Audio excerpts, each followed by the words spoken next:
This is Nick Urich, and you're listening to Let the Hate Flow Through You with Jeremy Shear and El Hordano Diablo. Let the hate flow!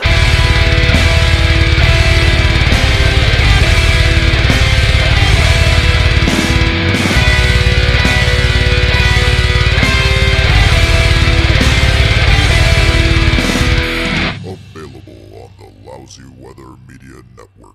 Welcome to Let the Hate Flow Through You, your weekly dose of audible hatred. I'm Jeremy Shear. El Hordano Diablo. And this week we are joined on the show by filmmaker Jason Utes. Hi. Welcome, buddy. Thanks for coming on. Thanks for having me.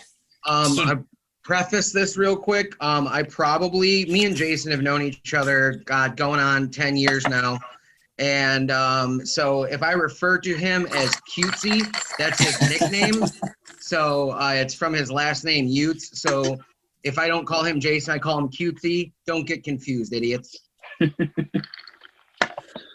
That's adorable. Cutesy We have, Meanskins is actually the full name. Cutesy Meanskins. We have Jeff Hart to thank for that. Drummer of Worship This, our dear friend. So, Jason, why do you hate cheese? You know, I really wish that I knew. When I was a kid, I apparently wasn't picky at all, and then some sort of switch just went off one day, and I got extremely picky, and I recovered from most of it, but cheese I just have never been able to get over. Is it just sandwich cheese, shredded cheese, melted cheese? What? Pretty much cheese in any form, but there are weird exceptions that I'll make that make no sense. Like grilled cheese I can tolerate. Okay. Kraft macaroni and cheese sometimes. Mozzarella. If I'm drunk, I'll eat a piece of pizza, but for the most part I just can't stand any of it. so not all right, so this is weird to say for the first time ever. A former best friend of mine, up until about a year ago, he was like one of my best friends for like 10 years. He hates cheese as well, and I never understood it. I always ridiculed him for it. But like there were certain exceptions for him. Like he said the only time he liked cheese was on pizza. So do you not really like pizza? I love pizza, but I get it without cheese, which I realize for most people makes it not pizza at all. But it is, but whatever. I mean, it's just a different kind. I get it. We at my job that I'm currently laid off from, we have a vegan pizza that what's awesome about it is like every time we cook one, I'll make one for myself because we cook it in the wood-fired oven, and these fresh vegetables get so, the aromatic of that pizza without cheese is 10 times better than a pizza with cheese, because even if you're using a minimal amount of cheese, it masks the flavor of other shit. So unless you're like trying to eat like something with blue cheese, like that has a very pronounced flavor, whatever else you're mixing with cheese it's gonna lose some of its stuff, like some of it's the best part of it. And just something that I learned through cooking these pizzas. I get it to a degree. I don't like cheese as much as I used to, but I still love it. it's one of those things where I sincerely wish that I did like it, because it complicates life a lot. Like if you ever go in the freezer section anywhere, like you can maybe find 2 meals in the entire aisle that have no cheese. Yeah. And I was listening to the episode with Jeff Russell talking about like when he's on tour, like when we're out filming and stuff, that same situation comes up where like people are really nice, they have food ready for us, and like inevitably it's always like ham and cheese sandwiches and stuff like that. So Yeah. I can work around, but I mean, it makes me feel rude a lot because I have to turn a lot of stuff down. Well, the thing is, though, is like going on tour. You and me have both been on tour with bands plenty of times. I mean, I know you still, like you said, go out of town with the filming. I don't know how many like punk houses you stay at anymore, but like when we all lived at Dag House and shit, you know, we always had bands staying over, and Ty would always make like a small pot of regular chili and then a big pot of vegan chili. And I was always just like, there's something fucking wrong with this picture. Like, what is wrong with all these kids wanting to be fucking vegans, vegetarians, whatever.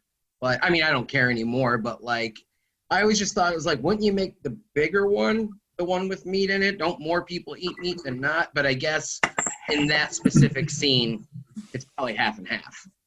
Yeah.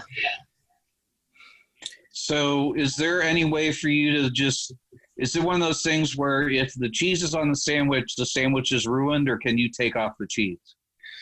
I've gotten better about that. I can take the cheese off. I'll do the same thing with pizza sometimes. I won't like sit there and pick every little bit off of it, but I'll just take enough off that it blends in with the rest of the toppings. There it is. All right. So like, go ahead, Sheer. Go ahead. Have you had the tomato pie before? That's some they always bring from Philadelphia when they come into town. Is that something that is up in Cleveland? No, it's a Philly thing apparently. It's like a deep dish pizza with no cheese. It's just like tomatoes. It's really good. I've never heard of that. I'd probably be into that. Yeah. When you're out that way, just look for a tomato pie. It's very, very good. Yeah, it sounds good. You just did the Italian thing. But like, it's when I'm at work, my regular job will have like potluck days or luncheons or whatever, and it's always like the entire day. Like, I always make something up instead of telling somebody that I don't like cheese, because then it becomes like a thing. Well, why not? First it becomes that, and then the next time around somebody makes a point to make something else that I also don't want, but they've made it specially for me. Yeah.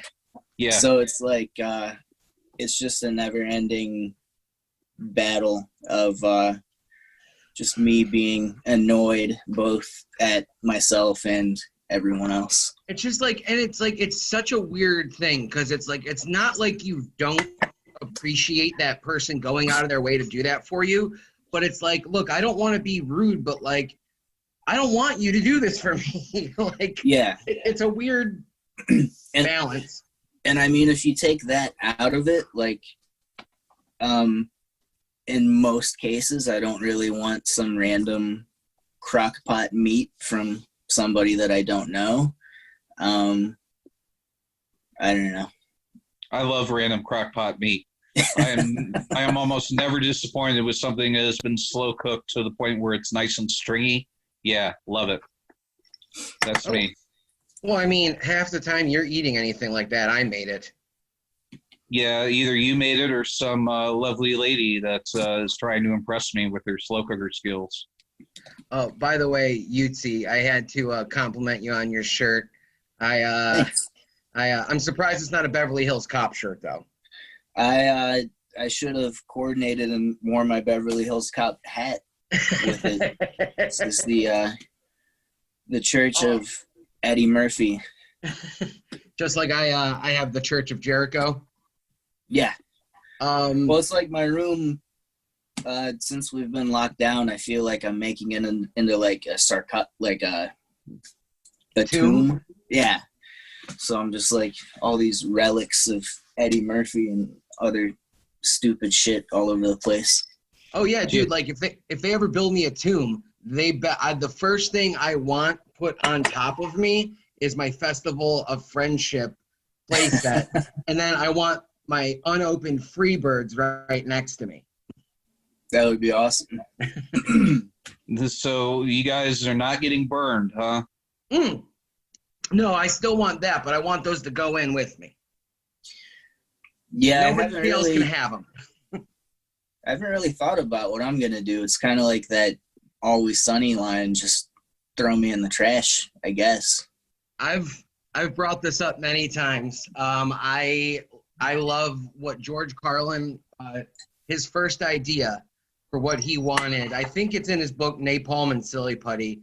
He said he wishes that when he goes, or when he went, that they would have just taken his plane up in a helicopter, flew around for a little bit, and then just threw him out, and where he lands is where he lands.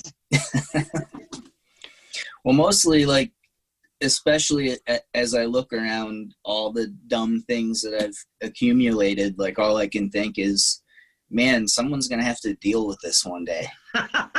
Like, they're not going to know what to sell and what to throw in the garbage. Probably most of it should just get thrown away. Isn't that a shame? So Sheer, let's probe with some cheese questions. What you got? Well, is it the smell that gets you more than anything else, or is it the texture? Like, what is it about cheese that just, as soon as it gets near your face, this is a bad time? The smell doesn't bother me that bad unless it's specific kinds of cheese. Like, I have very vivid memories of working at Wendy's when the bacon mushroom cheddar melt came out. Yeah. And like the smell of that hours long congealed liquid cheddar cheese mixed with dish soap, like I can still, the smell was so strong you could taste it. Yeah. And that kind of stuff, I mean, I think that would upset anybody, but yeah, some of the like stronger cheeses like Gouda and feta, blue cheese, that smell can be a little upsetting, but doesn't send me running out of the room or anything like that. you just So don't. Oh, go ahead, Sheer. Sorry, bud. So it's just, is it the texture and is it the flavor of the cheese, or is it the texture of the cheese? I think it's the flavor. It's strange because the cheeses that truly upset me, I don't try often enough to really remember what they taste like, but right. I know it as soon as it hits me. Yeah. So, all right, then I don't think we covered this already. Like how early of an age do you remember being like, I don't like this. I don't like cheese. I think it had to have happened around sometime between the age of 3 and 5. Oh, wow. Early. Yeah. I mean, it's probably some sort of traumatic event that maybe set me off, because it wasn't just cheese that was off the table then. Like, it took me a long time to get back to eating red meat.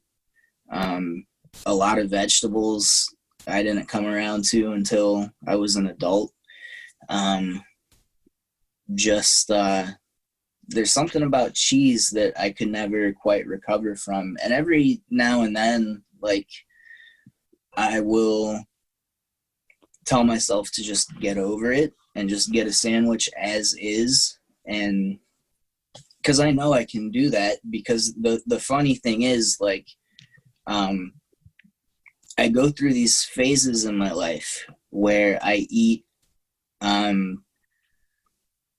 like I'm in the Army, because I'll do like strength training. So every meal is chicken and rice, chicken and broccoli, and some form of fat. And I don't really care for any of what I'm eating, but because it's like a utility kind of function, I can just throw it down. Yeah. I can drink, nasty protein powders. I'm a very just strange person. So you talked about trauma. Do you remember having to eat cheese out of a hole? I mean, could that be a thing? Thankfully, I don't remember having to do that. It rubs the cheese on its skin. You know, because I do remember a time where somebody asked me to eat a mozzarella cheese stick out of their asshole. Oh, God. Yeah. Well, there Look, were good and bad. I'll lick a butthole, but I'm not eating food out of a butthole, especially something that is the shape of a turd. We could talk about like a taquito. I mean, the mozzarella, the beef one. Yeah, the beef taquitos. That's actually a status check in my family. It's like, are you eating taquitos? No? Okay, you're fine. Because I would come home after a night of drinking and go taquitos and immediately vomit all over the place. So they just did that to me. But no, there are good parts to eating cheese out of a butthole. Like the cheese will take on the flavor of the butthole. So you're getting... Okay, so cheese that tastes like shit. No, cheese tastes like butthole. Butthole doesn't taste like shit. No, not a clean one. Yeah. Definitely not a clean one. But, if you're going to do that, even if you know the person's clean, like they just took a shower, you might want to take just like a little baby wipe and do a little clockwise, counterclockwise swirl right around the ring piece. You know what I'm saying? And then my friend for Christmas bought me a little spritz bottle. It's called Booty Mist. Booty Mist. Yeah. Is it specifically for... Oh, Booty Mint. I misspoke. Let me see if I have it. It's probably buried at the moment. But is that specifically for like, hey, I'm going to eat your butthole. I want to taste it like mint. I guess I didn't think about that, but maybe. Because I didn't know if it was a fragrance thing or like an edible thing. Because you know how like they have those gels that like blowjob gels that make your dick taste like strawberries or whatever. I think it's like, you ever hear that commercial on other podcasts for Bedelegance? Mm-mm. It's like bidet mixed with elegance. I know a lot about butt cleaning products. Clean assholes. But I would endorse Booty Mint just for overall feeling of well-being. I'm gonna need you to text me after this. I need to find out if I'll find it. This is because now I'm just curious because with my fiance, that's an area I'm not allowed anywhere near. So this is just simply for curiosity and science. I want to know if it's made for fragrance or if it's made for taste. I don't know. I think minty butthole is a little strong because you already get that strong flavor from the butthole. I don't think you need to add mint on it. I mean, it's not really if it's a clean butthole, it's not really a strong flavor. You never gone, Mamma Mia, that's a spicy butthole. No, I have not. In most cases, it's just a very smooth situation here. Hey, Jason, did you expect to talk about eating assholes today? Hey, I mean, it's whatever. I don't know if I want my own butthole politics getting out there. No, see, that's where I draw the line, and a lot of people. Well, now I've made it sound like I do have like. You have butthole politics to bring up. Yeah. Butthole politics. I'm just trying to stay neutral on the butthole issue. I do like to be sanitary, though. Yeah. So you don't flip flop. Oh God, I keep saying things that just get more and more suggestive, and I'm trying to. What he's saying is he's got a butthole eating bib and a butthole eating wife. All right, now here's the thing on that. Like the butthole bib, I can understand that being reusable, but like the wipe, I mean, are we talking? I that's something I just feel like you just need like some regular old Johnson & Johnson. Do, like I said, just a swipe around the ring piece, and you're good to go. Put your bib on and hope nothing comes out. You certainly don't want anything to come out. Look, I have to squash it right now. I'm not up to any butthole stuff. No? No, for real, I'm not. I just like to clean my butt. Sure.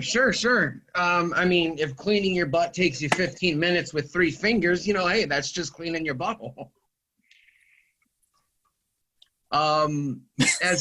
As far as what I was going to say, though, and I've brought this up before, but Utesy, I don't know if we've talked about, like, I had a girl one time, this is, 5-6 years ago, who I met on one of those fucking Tinders or OkCupid or whatever the fuck. And the first time that we ever started messing around, she was going down on me and like was I when I say forcefully, I don't mean she was like trying to restrain me. She was just being adamant. But like she was like, I want to eat your ass. And this is the first time, by the way. And I'm like, nah, I'm good on that. She goes, have you ever had anybody do it before? I'm like, nah, I'm good on that. And she's like, well, all you have to do, she goes, well, just, take off your pants and put your legs in the air. I'm like, what part dear. of, nah, I'm good on that, did you not get?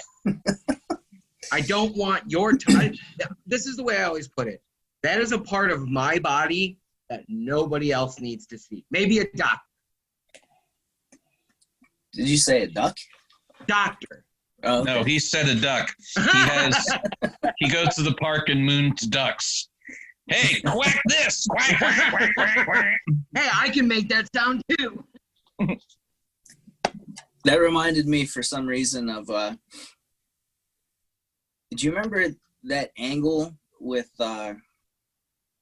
where Kurt Angle was obsessed with Booker T's wife? Yeah.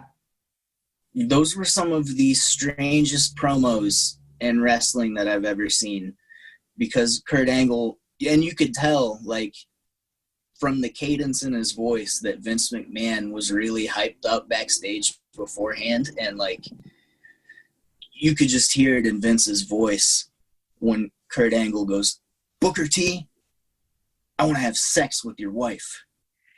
Not that normal kind of sex. I'm talking about that bestiality sex. Oh, that yeah. was a real line spoken in wrestling. It was so, like, I mean, Vince McMahon is having a bad couple of months with all that, just with everything, and then Dark Side of the Ring. But if anybody dug up some of that stuff that was on the air, like circa 2005, well, I mean, dude, it just got so weird.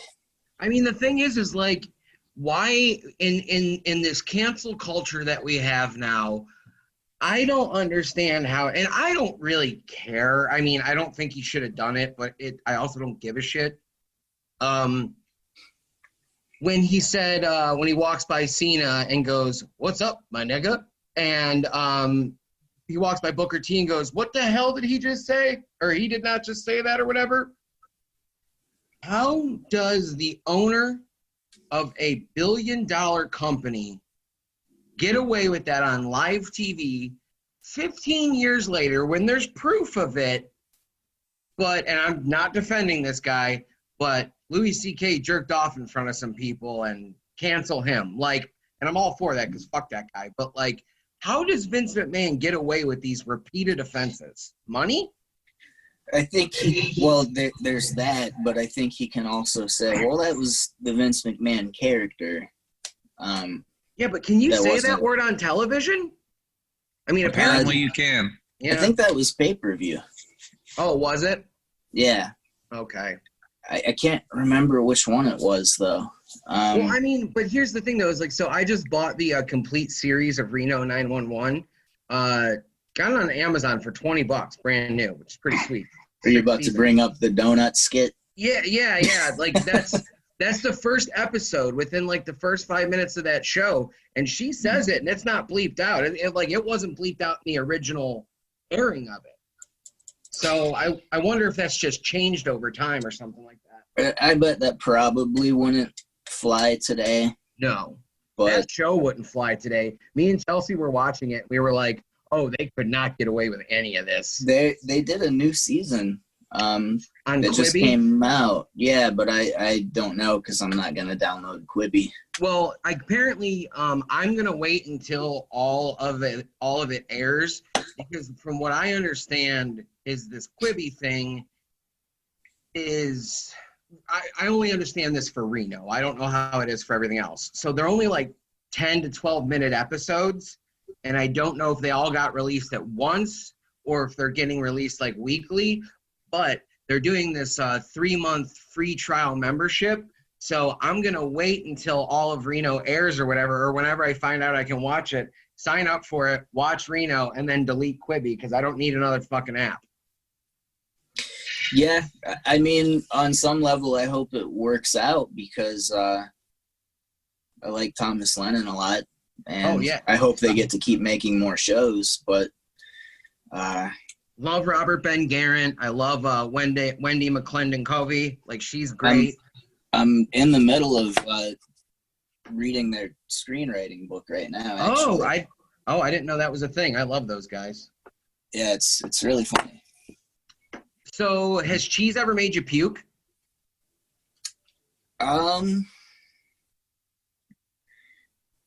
Close. It's made me spit food out before. Okay. But I don't think I've ever been brought to vomit from cheese. I do remember when I was extremely young, there was this medicine I had to take, and a lot of medicine for kids, probably still the case, but all of it was liquid when I was a kid. Yeah. And there was this one medication I had to take. I don't remember for what or why, but because I wasn't really like sick all the time or anything like that. But the medication itself tasted like actual vomit. And I think my mom experimented by trying to hide it in different foods, and then maybe that's where it possibly manifested from. Okay. I don't want to blame her because, I mean, she did everything she could to try to, Oh, no, your mom's a sweet lady. keep me healthy. Sure. So I don't want it to sound like I didn't eat any vegetables because I did. Just I was extremely picky about pretty much everything. Gotcha. So maybe that's what it is. Maybe she hid the medicine in some cheese, and you've just never gotten past that. Maybe. Could be. It's very traumatic. It's a very traumatic experience. Well, I know that, after I had a traumatic experience when I was a kid, getting, a tube rammed down my throat, I still don't like having anything rammed down my throat. So I understand. Unless it's a cock. No, even then, not a fan. You have to hold my head there and just jam it in. Otherwise, I'm just going to start throwing up. So you, Jason, you've been on the road on and off for a few years now, right? Mm-hmm. We'll get into some of that, but like any experiences on the road where like a meal was ruined for you because, or like, did you have to go buy other food because, something has anything like that happened? Probably. Nothing really comes to mind, but there is one kind of funny story because the other guy Well, I mean, there's a few other guys, but the director of photography, he and I have been really close friends for a long time. And he's a vegetarian. So a lot of the places we filmed in have been in the South, like Arkansas, places like that. One time we interviewed somebody and then their family prepared like a buffet for us with all kinds of stuff. And it was all stuff that he and I wouldn't eat. And we were out on the porch basically bitching about it. Like, not about the people, because we were saying this is really nice that they did this, but we keep ending up in these situations. And it turns out like these people were very security centric, so they could hear everything we were saying on the porch because they had microphones and cameras everywhere. So we were pretty bummed out about that.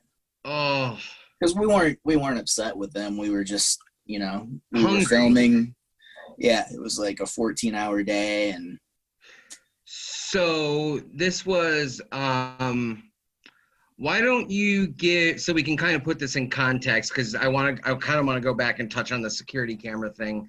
Why don't you give a synopsis of what you've been doing the last few years? I started going out with my friends in Small Town Monsters, which is a production company.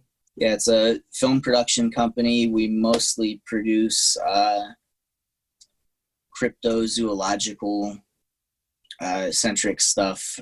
We've done films on the Mothman, Boggy Creek Monster, Bigfoot in his various iterations.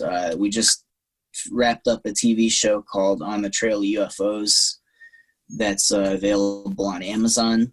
It's $11.99, and I'm gonna buy it today, actually. Oh, dude, I could send you a Blu-ray. Oh, why don't you do that? That'd be awesome. But yeah, it's a lot of fun. I'm glad to be doing it. Never expected to be doing it. I just kind of fell into it. And I was going to say, I remember it just kind of fell into your lap and you just kind of ran with it, and you guys keep yourselves pretty busy. Yeah, Seth is, I've never seen anybody work as hard as Seth, because we've put out 9 movies and 3 seasons of TV within the past 5 years. And we don't outsource any of the work. He edits all of it. Oh, shit. So it's been crazy. It's been fun. And I remember when he asked me to work on the first film that I did with them. And I remember thinking, okay, we'll get out there. He'll realize that he's going to need somebody who knows what they're doing. And this will be a fun one and done kind of thing. And 7 movies later, I'm still here doing it and still picking up new roles. I was going to say, so what is what role do you play in this, like, specifically? Because I know you said there's a director of photography, blah blah blah. What do you do mostly? The 2 primary things as of late have, well, I guess I can't even say it's just 2. I do the live sound recording, whether it be interviews or if we're doing some sort of narrative sequence. I do writing for some of the narrative stuff. I film most of our behind the scenes stuff, and I do like set photography and behind the scenes photography. And then like just kind of paperwork, getting people to sign releases and stuff. So kind of like a jack of all trades kind of thing. Like, you do what needs done. Yeah, I think that's true for pretty much everybody on the crew. I mean, everybody's got their primary thing, but like I think we all just want to eat. Yeah. So we're all just doing as much as we can to get to the meal. I prefer when like a group That's of not to people say the work isn't fun, because it's so much fun. but it's still work. I mean, it's still work either way, but like I love when a group of people are working together, and I hate that, oh well, that's not my job. It's like, well, we're all working towards one goal here. So if I need you to do this while I'm working on this, do you want to be part of this or not? You know? Well, yeah, and there's another dimension of it where our director, Seth, this is his full-time job. He's managed to support his family with this. So, you know, you want to make sure you're doing everything you can to just make it work. Yeah. So he can keep doing his thing. And in effect, we all can then. Work. And with all this new career, you don't have to worry about spending any of your money on cheese. No cheese budget. I still work a regular full-time job because it ain't paying the bills yet. Yeah, one of these days, you know, it's the long-term plan that this will all be our thing, but it's especially at the moment with the virus, we don't know what's going to go on.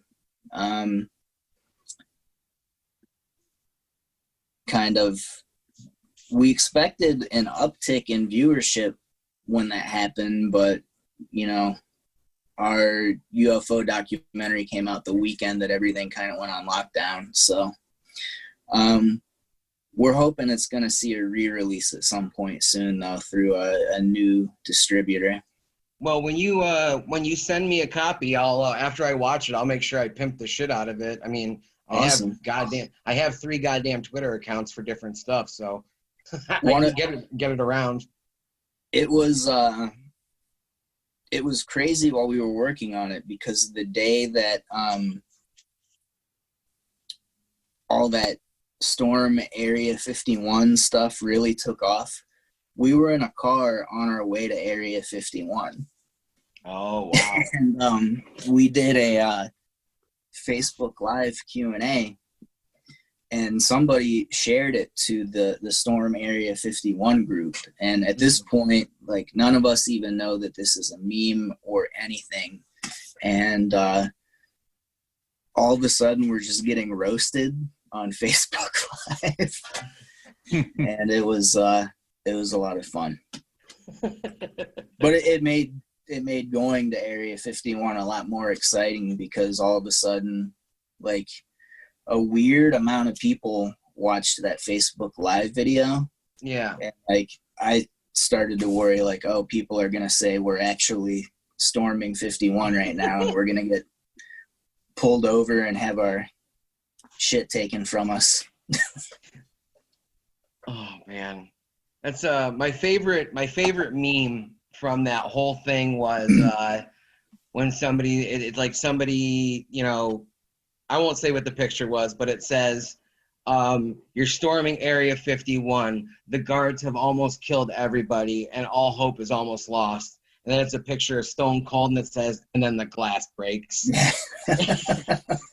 And, like, I just picture, like, that's a movie I want to see. Like, I want that to be a movie where people storm Area 51, they're all getting killed, and then Stone Cold Steve Austin comes in on his fucking four-wheeler and then just gets off, starts stunning people.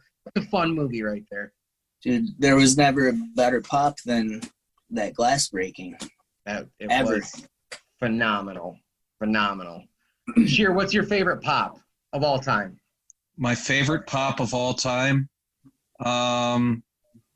probably when Benoit won the title. Okay. But, I remember being pretty blown away by that. I didn't think that was going to happen. I don't think anybody thought that. No, but that was, you know, that was at the time, like, my big moment. But, like, going back and looking at pops, when Stone Cold showed up after Vince McMahon asked him to be the old Stone Cold and beats the shit out of everybody backstage, and then the glass breaks and people go insane. Yeah, That's probably my favorite. that's a very good one. My favorite still to this day is I mean, I have a few, but like my favorite of all time is when Jericho debuted in WWE. Like the countdown, like the build up to it was amazing, and then in the middle of a Rock promo, and then like, you know, the lights go out, that huge explosion, and then when his name flashes up, and everybody in Chicago went fucking bananas, and that's my favorite of all time.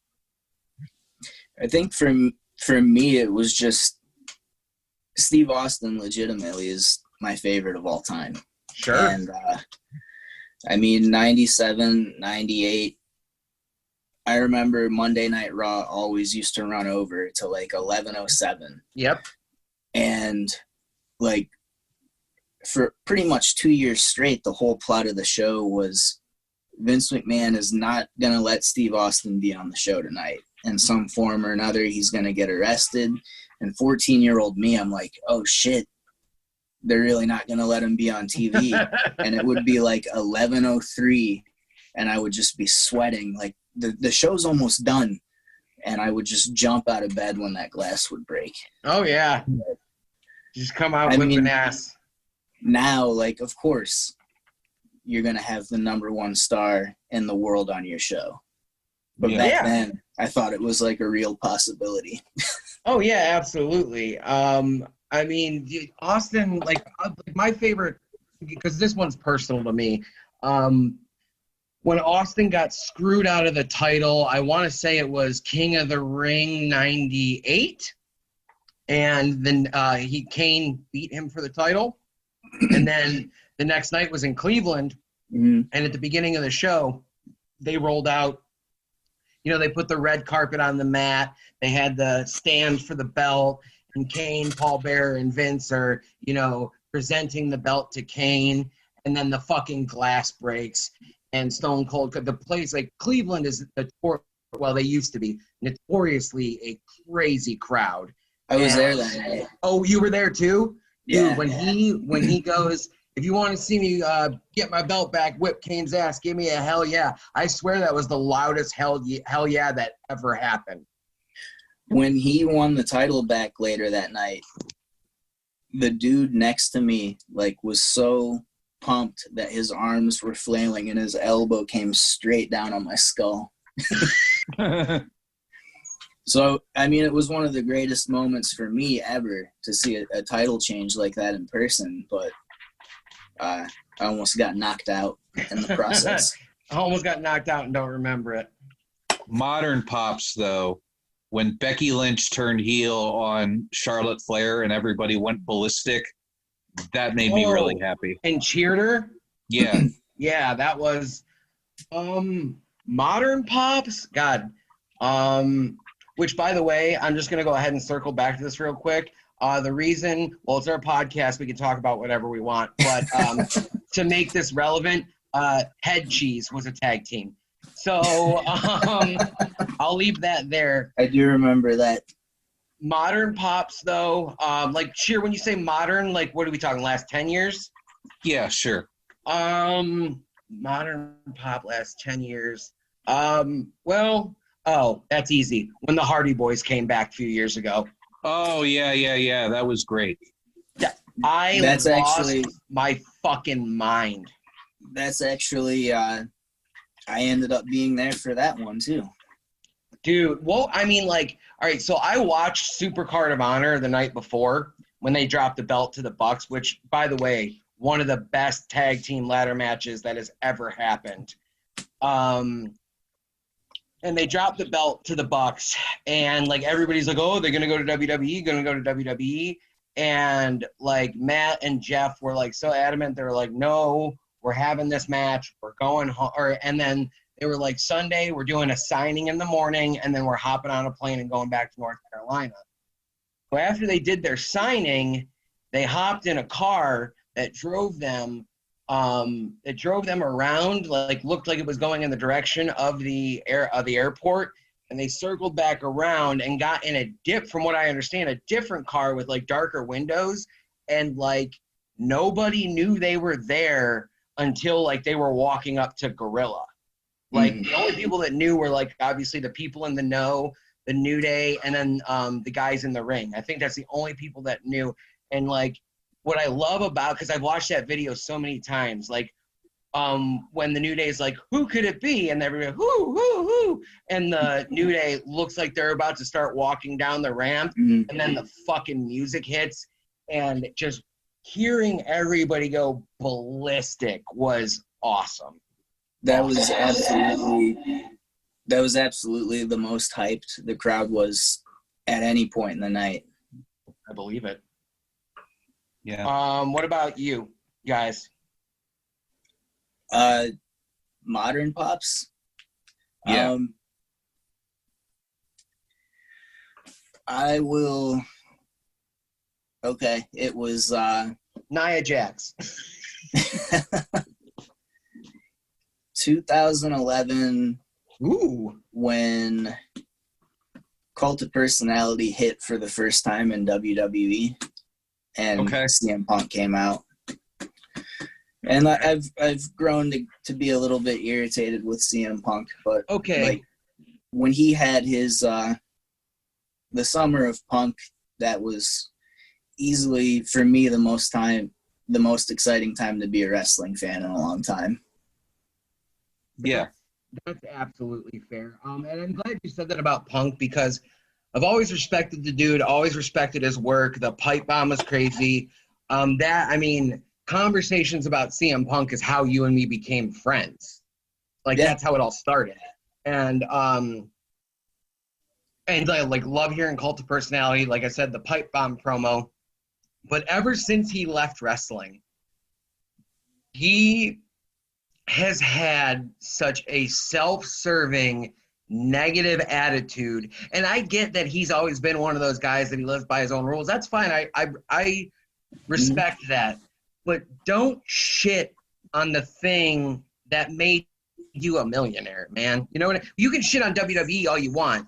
Don't shit on wrestling. Don't shit on wrestlers. And just because you got your ass kicked in MMA doesn't, I don't know. Guy irritates me these days. I respect him for doing what he's done. I just think, that was the number one thing I would want to see in wrestling again, is him be back, and just see him blow it on backstage. It's kind of a bummer. Yeah. And if he ever does come back now, it's just like, well, they're saying he might be the hacker. They're saying he might be the SmackDown hacker. Man, if they bring him back in front of an empty crowd, or an empty arena, rather. What a waste. What a waste. I feel so bad. Like, I wanted Drew to lose only because I wanted him to win his title in front of a crowd. Yeah, same here. After he came back from being rendered obsolete. Yeah. That 100%. Sucks that his moment was like that. Yeah. What about you, Sheer? What? Oh, I already said my modern pop. Which one was it? I'm sorry. Becky Lynch turning on Charlotte. Right. Oh, also of the last, I do have to say, all right, so the Hardy Boys, I'll say that's my WWE one, because I was at All In and I was at Double or Nothing when the Jericho reveal, when he dressed up as Pentagon and then pulled the mask off. That place, like the roof blew off that place, and it was awesome. That one, and then my other favorite one was at Double or Nothing when nobody knew this, but Awesome Kong came out. And I love Awesome Kong, but I was not expecting the reaction she got. That place was fucking nuts. It was so cool, and I was like, good for her, man. Yeah, I guess modern, I should have been a little more recent, so I'll also say Kevin Owens' clean win on John Cena. Oh yeah. That first Yeah. pay-per-view match. I did also want to mention when Kofi won the belt at Mania. That was like, dude, that was the first title change in a long time that like brought a tear to my eye. I was like, holy shit, it finally happened, and it happened to the best guy possible. I just came on your show drunk and co-opted it into a wrestling program. Well, That's all right. We don't mind that. it happens sometimes. I do have to ask though, are you lactose intolerant? Mildly, yeah. Mildly. And, usually that's one of the excuses that I'll throw out. Yeah. But I mean, I love ice cream, so Yeah. I also love ice cream and I'm lactose intolerant. So I will like do something terrible to my friends where I order a milkshake and they know I'm going to clear the place out. yeah. It's my belief that I like, honestly, I'm not just being an asshole. It is my belief that we humans, all humans are lactose intolerant. I do think that some people are less susceptible to it for whatever reason, but every other mammal in the world does not drink milk past infancy, and especially other mammals' milk. So I mean, I'm weird about dairy. I like dairy products, but like I think milk is abhorrent. I think it's disgusting. Well, I definitely notice, I mean, not even just digestive stuff, but if I have dairy, I just don't feel great in general. Yeah. I just get gassy. And then Gassy. occasionally I will have a pint of ice cream to clear myself out. Like when I've eaten something really rough, it's just like, well, time to go get the ice cream because I got to work this out. And Jeremy's like, you know what? I'm going to eat a salad of just dark greens and kale, and it's gonna clean me up, and then to wash it all out, a gallon of ice cream. yeah, pretty Well, much. that's kind of like, if my stomach is already upset, like that's when I'm gonna eat really bad because it's already over. So Yeah. You know what? That is a very good point. Like when your stomach's upset, and like, you know, let's say you got the Rhea or something like that, and you know you're not going to feel good, and you know whatever you eat's going to make you shit anyway, eat whatever the fuck you want then. You know, yeah, if you have to unless throw it up. I'm throwing up or something. Exactly. Then you want to throw up whatever hurts less. Yeah. There it is. Speaking of what hurts less, where can we find you on the internets, Jason? On Twitter, I don't really tweet much, but it's at STM. No, wait, it's at JUTES STM. And then I'm on Facebook, but not really an exciting internet guy. Making enough. movies. I just kind of pop in every now and then and say some weird stuff or. Tell people one more time where they can find your Small Town Monsters. Small Town Monsters, also on Facebook, Twitter. A ton of our movies are free for Prime subscribers at the moment. Momo, the Missouri Monster, is my current favorite because I got to co-write a fake B horror movie nestled within a fake late night horror host talk show, mixed with an actual documentary. So it was it's a strange combination, but it's the most fun I've ever had creatively. And any Cleveland listeners, if they're familiar with The Mummy and the Monkey, we were able to cast Janet Decay in a small role in the beginning. And it was just a lot of fun. All right. Awesome. But search Small Town Monsters on Amazon Prime and you'll find I think it's like 7 of our titles right now. All the Mothman, titles Point Pleasant. all the titles are up there. Some of them are free, and then some of them are available for purchase. Yeah, I always like the newest stuff because it's really, you can tell that this whole deal was a trial by fire for all of us. Like, yeah, literally Seth one day just got his camera and started making movies, and they keep getting better, but you can tell the beginning we were finding our footing a little bit.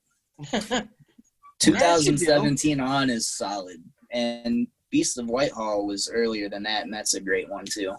Right on, man. I can say that one's great because I didn't work on it. Fair enough. All right. So, Jordan, I don't think we're going to find anybody that hates cheese as much as Jason Utes. No, there is another. I won't apologize again. I'm a repeat offender. You can see right through my skin. I don't care about making mistakes. I keep setting up and falling out my face. Feed me numbing agents. Drag me to the ring. Another discharge vapor. Daniels in drunkenness. I keep my bruise and my brain and under the punches. And I was meant to take. This has been a Lousy Weather Media Network production. Find new episodes and archives at lousyweathermedia.com.